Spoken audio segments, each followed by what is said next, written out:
I'm Teresa Carraggio, and this is Third Paradigm. Today, I'm responding to Russell Brand's interview of Shoshana Zuboff. She's the author of The Age of Surveillance Capitalism. She's been called the Karl Marx of our era, and their interview is called You Don't Use Google, Google Uses You. What I'm calling my episode is Debunking Democracy, and I could subtitle it, Why Russell is Right and Shoshana is Wrong, because their title is possibly the last place where I agree with Shoshana. At some point, Russell says that he thinks that incremental reformism is an insipid milksop against that inoculates us against the kind of real change and self-governance that would be possible with a spirituality that we are all one. And Shoshana's response is kind of funny, a little condescending. It's sort of like, oh, I think it's really important for you to express that, Russell. You do you, it's not going to do anything, but, I hear that it's important for you to say that. But what she says is that any kind of spirituality under autocracy is always going to be a fringe thing, full of despair that doesn't really change anything. That democracy got us into this, and democracy has to get us out. So in my episode, I hope to be shooting the sacred cow of Greek democracy once and for all. And I want to look at why politics under a spirituality of narcissism, which is what I believe we have, is always going to be something that is a fringe element, something that just tweaks little things around the edges, but is full of despair because it really cannot change anything. And I want to look at spirituality and how it goes throughout our politics, whether we look at it or not, and makes them either effective or not effective at all. And I also want to look at what Marxism for our era could look like. What are the elements that it would need to contain? So let's get started. Let's start by looking at democracy. In my book, How to Dismantle an Empire, what I do is go through various paradigms that I believe are those ways that we think before we know we're thinking, those givens, the assumptions that have kept us in the same way of thinking, that have fooled us into supporting the empire even when we think we're not. So the very first chapter I have is called A Democracy of Slave Owners, and it looks at ancient Greece and starts with a quote from Aristotle, which is, "Humanity is divided into two, the masters and the slaves, or if one prefers it, the Greeks and the barbarians, those who have the right to command and those who are born to obey." So what did democracy do? At that time, there was a revolt of the small landowners. Small landowners owed a portion of their produce and possibly more to the archons. The archons were the rulers. And if they didn't pay that, they then could be sold into slavery, their wives and their children and themselves. And so they wanted this debt to be absolved. And in order to do that, they were siding with all of the other people who were excluded, the landless, the slaves, and the colonized, which is who the barbarians were. Barbarians comes from the word babbling, that it meant someone who didn't speak Greek correctly, so maybe an immigrant in Greece, or maybe someone who was one of the colonized territories. And of course it didn't include women. So what Solon, who was the creator of democracy, did was create a way that absolved those debts and made it so that someone who was a small landowner could by giving more money to the military and providing more service, work their way up the ladder so that they too could become an archon and a member of the Areopolis. So instead of dismantling everything, as almost happened, they created, as Russell would say, an insipid, milk-sopping antidote, something that was an inoculation that was far more effective than our vaccines, because it kept anarchy from happening for the next 3,500 years. Anarchy is ruled by rules, not by rulers. And that was what the small landowners were calling for. They wanted a redistribution of the assets so that they were ruling without the archons and had self-governance at a small scale. So do we still have a democracy of slave owners? Let's look at what Shoshana's Marxism does and what it leaves in place.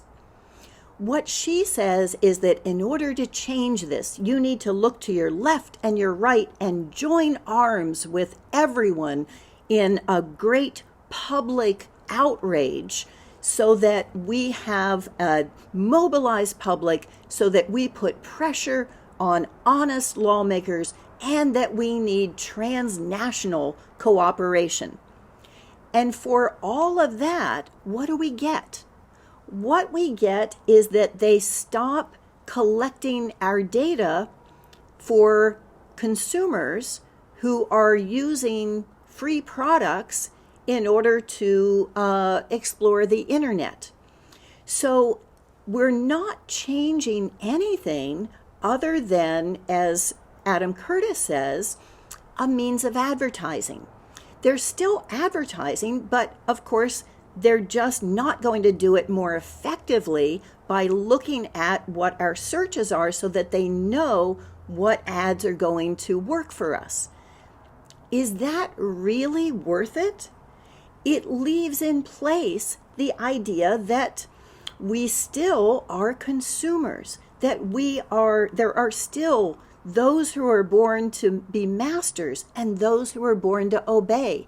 We still make nothing but money, and the rest of the world makes things that money can buy. We still have the slaves. We still have the barbarians. Nothing has changed about that. The only thing is that they're not going to be collecting our data of those of us in the first world with computer devices. Now, we could change a lot of that simply by perhaps paying for the platforms we use. That one of my viewers was responding to someone else and saying, well, you know, if you think that YouTube is always giving in to the man, you could just pay for it. And that way you don't see those ads and you've thwarted them. So if we didn't feel entitled to free stuff, and that free stuff including our entertainment and information, we could just have an honest relationship with our platforms and pay for them. And that way, it wouldn't get us into needing to have transnational alliances in order to change this. Now let's talk about spirituality. When Russell quoted Adam Curtis in saying this surveillance capitalism, it's really just advertising. It's nothing new. What Russell added was, but, you know, Adam Curtis, he's a narcissist. And that caught my ear because one of my viewers has invited me to talk about narcissism on this show, something that they believe 99% of people are. And in one of Russell's recent videos, he quotes the Washington Post in saying America is a nation of narcissists.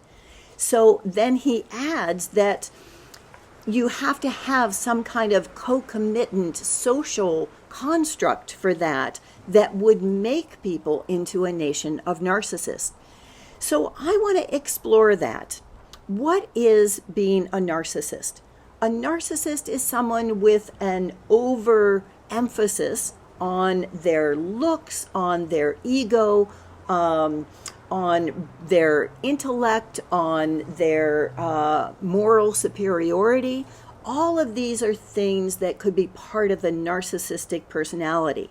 So in order to feel that way, the first thing you have to believe is that you are a body, that you are a flesh-encapsulated mind, as the Course in Miracles would say, that you are a particular soul that has dropped into that body that has created yourself. You have to believe that you are your own God, because you have to believe that you are the product of your own creation. And so the first thing you have to do is make yourself very small, because you have to see yourself as this little figure that is subject to all the whims of the rest of the world and competing with everyone else. Now, if you look at everyone being one, then you don't need to believe that. You can believe that what you are is the dreamer and not the dream. So if 99% of people are narcissists, that they believe in their existence as a body and an ego, and if that is an illusion, what that means is that we're only 99% insane, because all of those 99% are us. So that gives us 1% that isn't insane, that is in touch and questioning whether this is reality. That would be very good news. But if we see 99% being narcissists, but we are not, at that point, we're 100% insane, because we're taking moral superiority and that idea of the soul as being something that makes us better, rather than perhaps the body making us better or the mind making us better. I describe myself as the Mr. Spock of spirituality. What I look at is logic, and that goes with both the spiritual realm and the political realm, because ethics is consistency. It is applying the same measure to everyone that you would apply to yourself. Russell has a video on M&Ms and how they are doing this woke campaign around the little M&Ms wearing sexy boots to distract from things like their practices in child slavery on cocoa plantations. Now, that was a big issue to me when my kids were growing up, and I posted about my 8-year-old daughter at the time writing a song with me about child labor on cocoa plantations, and that they used to give back fair trade chocolate when they went trick-or-treating, along with literature saying, "I'm sure you didn't know about this, but now that you do." And that started a lively discussion of, I think, 35 responses, some of which were saying, "You go," and others were saying, "Really, you were a terrible mom. Kids deserve to be kids." And so I pointed out that kids deserve to be kids has to be applied equally to that kid in Mali being kidnapped into slavery on the Ivory Coast, and their reality versus my kids' awareness of their reality. If all things are equal, then certainly their reality and changing it is more important than making my kid able to live under an illusion for a longer period of time. There have been also some very interesting ones from one guy who was saying, "Yeah, and your kids, they were definitely the losers and the outcast who were mocked by other people the way that we made fun of this one kid, and that they definitely had no friends, and my daughters have gotten such a kick out of that." Russell has another video where he talks about the legacy of the Buddhist monk Thich Nhat Hanh. And I posted and quoted his poem, "Call Me by My True Names," where he writes, "I am the 12-year-old refugee girl who throws herself into the sea after being raped by the sea pirate, and I am the sea pirate, my heart not yet ready to open and to love. That post was met with some outrage that Thich Nhat Hanh was doing something called spiritual bypassing and excusing that rape. What I've posted is looking at the entire chain of causation and how each of us are involved in both of those things, both the child who's kidnapped into slavery every time maybe I buy a chocolate bar, or the girl who is part of the legacy of my country's occupation of her country, causing her to be a refugee from her own home. And so I think that anytime you look at something that's happening, you have to trace the entire chain of events back to your own responsibility. And that if you allow yourself to feel guilty, what you're doing is just making yourself blind. You're refusing to see it. And that rather than feeling guilty, instead, what we need to do is use our power to change these things. How much power do we have to change these things? Is spirituality full of despair and ineffectual against political autocracy? So, as the Mr. Spock of spirituality, what spirituality is saying, what is reality and what is my true relationship to other people? Starting with, are we equal? And so there are three possibilities in terms of the reality of the world. One is that the world of suffering and death and loss and pain was created by a God who is a monster, the only kind of God that would create that kind of world. Shoshana and I agree that that kind of God does not exist. The second possibility is that there is no God, which means that we created ourselves. We brought ourselves into existence, and we are in competition with every other being for food and shelter and all the things that we need. So it is really only our ego and perhaps our narcissism that protects us, because that's what we need.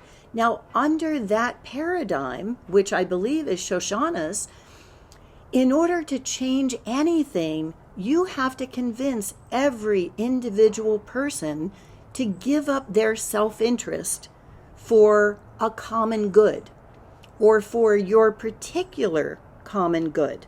And when I say self-interest, I don't mean greed and luxury.